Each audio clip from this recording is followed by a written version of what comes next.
You're listening to the PRO Media Network. The next level in entertainment.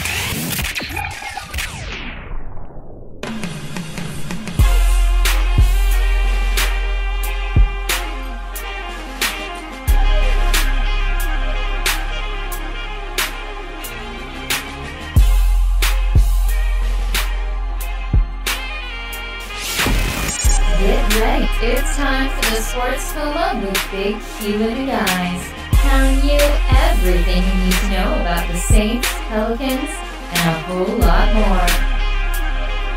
Welcome.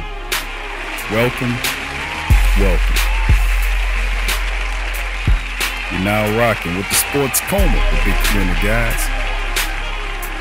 And we have intense, entertaining, educating, and enlightening sport talk from your favorite sports family.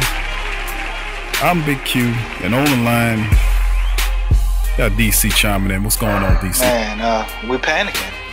Something's obviously going on with Andrews Pete.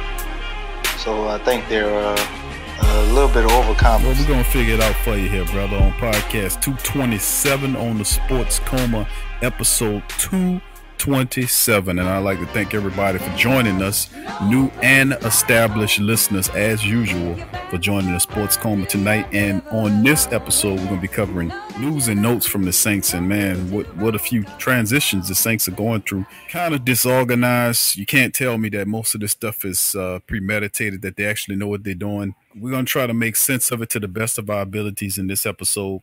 But the top story in this podcast is the cutting of Bo Scott. Now, you see the big scissors and Bo Scott on our thumbnail. That's really what happened. Bo Scott, sought after Bo Scott, is no longer on the team. That's the big story. We're going to break it down. Also, we're going to talk about other stories. Nate Stupar, of course, was released off of the team to make room for another player. We'll break that down and even tell you where Nathan Stupar ended up going. Too bad. We also talk about Trey Edmonds. He was released as well. Of course, we talked about Trey Edmonds and saying how Trey Edmonds, what role does he play on a team? Well, guess what? He's gone. Nate Stupar's gone. So two supposed to be core special team members, both off the team now. And we'll tell you where Trey Edmonds ended, because none of those guys cleared waivers, and we'll tell you where they ended up. Also, the Saints did make some moves. They did sign a couple of offensive linemen back. Michael Ola, well, you know how I feel about that. And, of course, they signed Josh Laribas back to the team. You know how I feel about that. But they'll dig in more to those stories as well. We'll also preview the Bucks and the Saints for week 1. We'll give that to you in this podcast. And we'll also have Coach Payton. He'll chime in on his Wednesday teleconference. We'll give you a little piece of that to see what the coach is talking about and see what's in the mind of the New Orleans Saints head coach. So all that in the first segments of the show. And without further ado, let's dive right into it, DC. Starting off, man, with Bo Scott. Bo Scott is out the door. This is crazy to me. Why would they release Bo Scott? A lot of people upset about the move. A lot of fans are frustrated about the move. They had a lot of faith in Bo Scott, the potential of Bo Scott. Bo Scott did everything right. He was not behind on anything. He was, at many times, he was the second best running back in camp. He did everything correctly. There was no excuse to release Bo Scott. Now, we could say that Jameson and the rest of those guys was too slow to catch up. That was not the case with Bo Scott. But the Saints released Bo Scott today and then re-signed veteran offensive lineman Michael Ola in the corresponding moving, because you got to get rid of one to clear up a spot. Well, they chose to release Bo Scott, waiving him and bringing Michael Ola back because obviously Andrews Pete is not going to be ready. But before I give my take, I want you to tell the people, why the hell did the Saints release Bo Scott? Why? Talk to us. That don't even sound right, man. You watch the preseason game, Michael Ola, he had a couple of games that were just horrible, man. Consistently getting beat. We want to bring this guy back. Josh Laribas ain't no better. But he was at least he's better than Michael Ola. So it's like you get rid of a potential return man, you get rid of a potential third down back, you get rid of basically a fill-in if Alvin Kamara gets hurt, where you can still run the same type of plays. The only thing I can make sense of is the Saints are thinking that he won't make it, that he'll make it past waivers, and they anticipate putting him on a practice squad. There's also one other thing that I thought about. There's a Philadelphia running back by the name of Marlon Humphreys, I believe. I don't know if I'm saying it correct, but anyway, he was a running back that was at San Diego State, where Sean Payton used to coach. He broke all of Marshall Faulk's records. He came in the league extremely small, and he's basically been a practice squad guy for the Eagles the whole time. I guess he's trying to bulk up, get bigger. So I don't know. Maybe we got our eyes on him. He catches out of the backfield. He runs. Basically another gadget running back, turns kicks, the whole nine. So short of something like that, and them pretty much being sure Boston Scott is going to make it to the practice squad, I don't know what the hell they're doing. I think Andrews Peak got hurt, and they're just extremely nervous because he's obviously not going to be able to play week 1. Very, very interesting. Very interesting. None of the Saints draft picks cleared waivers except for Rick Leonard. I don't anticipate this guy clearing waivers and coming back to the practice squad. It's just totally a head scratcher to me. I echo your sentiment about Michael Ola and how Michael Ola is totally ineffective at the position. You can hear you can hear the truck backing up right now. The truck backing up. I mean, while I'm talking, you can hear the truck backing up right now while I'm talking. But Ola is the thing I feel about the move is what makes sense. Bo Scott doesn't make sense at all. You cannot make sense of that move unless Bo Scott is injured and he can't help you. Now the Saints predominantly just have 2 backs on the active roster: Alvin Kamara, who Sean Payton swore up and down during OTAs and all this other stuff in the preseason that he was not going to overuse him in the regular season. You see what I'm saying? That's why I keep telling y'all, man. But when it comes down to it, he is now only 2 backs on the active roster for the Saints: Alvin Kamara and Mike Gillislee. And Gillislee doesn't know enough of the offense to really kind of help out. But Bo Scott did know enough of the offense to really help out by waiving him. Now, that's not the really core part of my argument. Is if you want to have Ola on the team because you feel comfortable having an extra lineman, then take one of the linemen that you have off the team. Release Cameron Tom and allow him to clear to hit the waiver wire and get to the practice squad.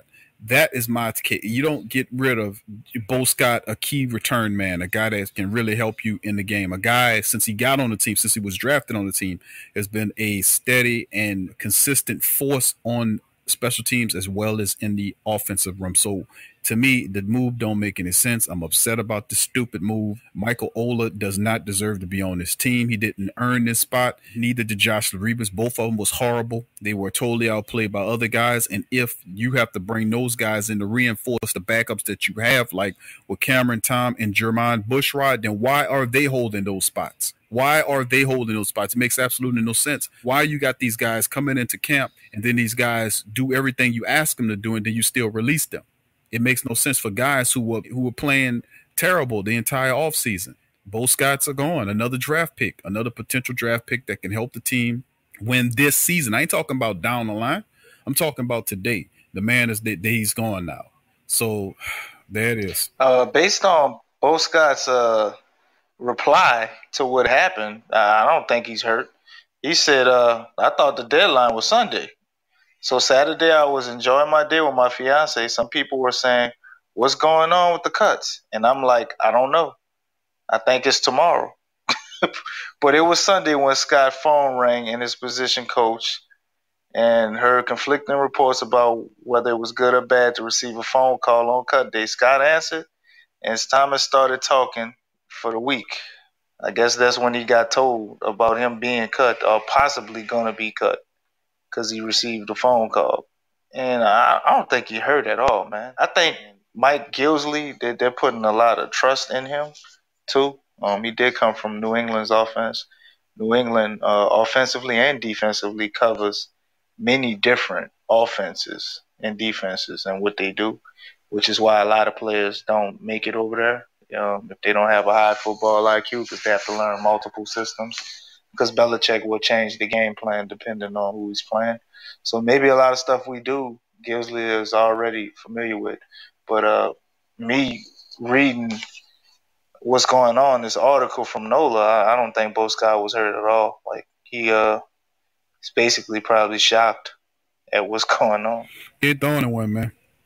When you ask somebody to do something, then they perform better than other people among the team. Then when they come down to it, you cut the player. I don't know what more can you ask them to do when they're doing everything already. But anyway, let's move to the next topic. Let's talk about the Saints injury report came out today, Wednesday, and only one player was on the injury report, and it's, of course, Andrus Peat, who, of course, got hurt in the final preseason game. He walked off on his own power, but he's battling a quadriceps injury, according to the report we had. He did not practice on Wednesday. When you don't practice on Wednesday, you're not going to play in the game. So he's the only Saint listed on that injury list. Now, he's coming off a broken fibula and subsequent surgeries that's dealing with that injury as he was working his way from off season back into shape to get ready to contribute. So Andrus is not going to be, as it appears, he's not going to be ready to match up with the Tampa Bay Buccaneers. So that's a little information on Andrus Peat.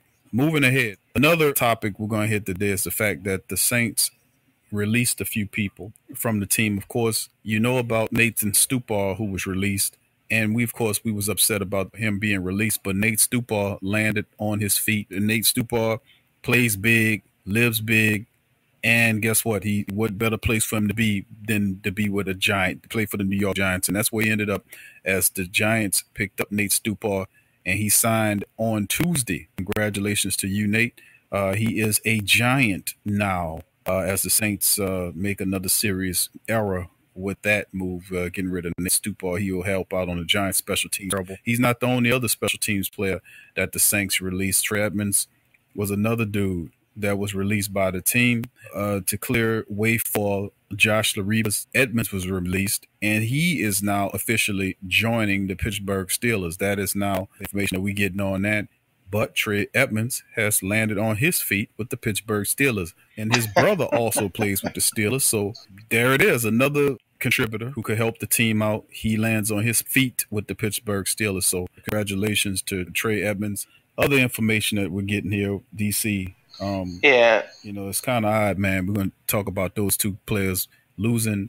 Trey Edmonds, he made the team. Then a few days later, he gets released so that the team can bring Josh Laribas back. Nate Stupar get released as well. So you got both Ola and Laribas. It's just absolutely mind-boggling to me. What's your thoughts on Edmonds and Stupar before we hit our next topic? I think they ought to just change the name from the Saints to the NFL free agency waiver wire. Like, that'll be our team name. Everybody we get rid of, they get scooped up and get signed somewhere else. Everybody seems to have a narrative, that's a good problem to have when players get cut and they get signed by other teams. That means you're extremely deep, which is true. But if you constantly cutting good players and you accidentally cutting the wrong players, I mean, how long are you going to be extremely deep? How long is it before you become thin? So I think a lot of the moves we made, I mean, they aren't going to affect us Sunday, but moving forward into the season, when injuries start to pile up, you might look at a Nate Stupar, especially if he performs well with the Giants, and be like, wow, that guy was on our team. Why did we get rid of him? The same way they have another linebacker on their team, Jonathan Casillas. He's over there. He didn't work himself into a starting role. Pretty much played right below the level of a Pro Bowler. So you got him doing that and that going on over there with him. And now they seeing what panned out with him. They get Nate Stupar as well. So just wait, kick back and see what Bo Scott lands out. You got Kareem Moore over there with I forgot what team he went to. I know the Latrell Jamison went to the Houstons. With the Giants. Kareem Moore. The Giants just scooping up all our stuff. So that's three players right there over there that the Saints cut that wound up on the Giants. One of them is an active starter that we cut from years ago. So it ain't going to affect us Sunday. But moving on, if we happen to have any injuries, people are going to look back at these moments and be like, wow, that was extremely stupid.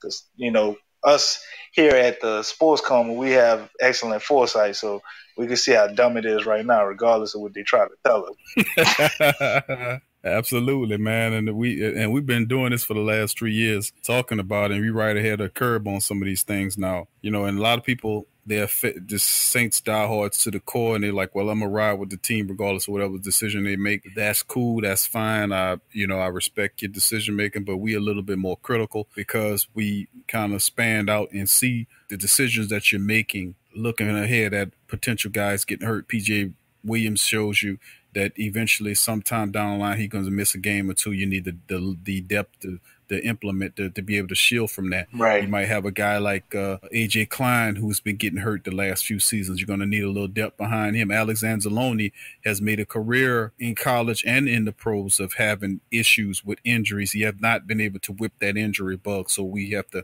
be mindful of that. Manti Te'o lost his job in San Diego because of injuries, and they ultimately kind of say, you know what, we can't try it, and I don't think he's going to be able to get past the injuries. And he's on a team now. His first year in 4 years of being injury-free and playing the entire season happened last year in a reserve capacity. So with that said, making the correct choices, not cutting the skill players that can provide extra additive for your offense so you could take the pressure off Alvin Kamara, because I thought that's what it was all about anyway. I thought it was about with Mark Ingram out for this month, taking the pressure off of Alvin Kamara. That's why I said you can't totally take what Peyton says, because his stuff changed with the win. Now is the burden, a lot of the burden is on Alvin Kamara, just where we said it when he said that.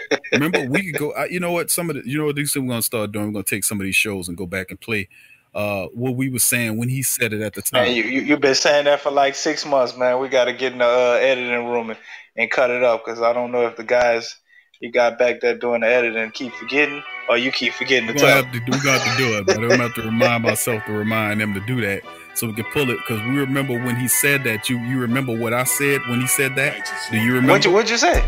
I'm sure you remember. You don't remember what you said? But anyway, well, I told you don't believe it. Okay. I told you don't you believe it.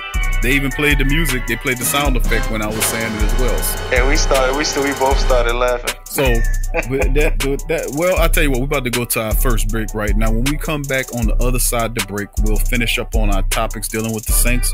We'll preview the Saints versus the Bucks, and we have some interview from Coach Sean Payton, his Wednesday teleconference, and him breaking down the game. All that on the other side of the break. You're listening to the Sports Coma with Big Q and the guys. Stay with us.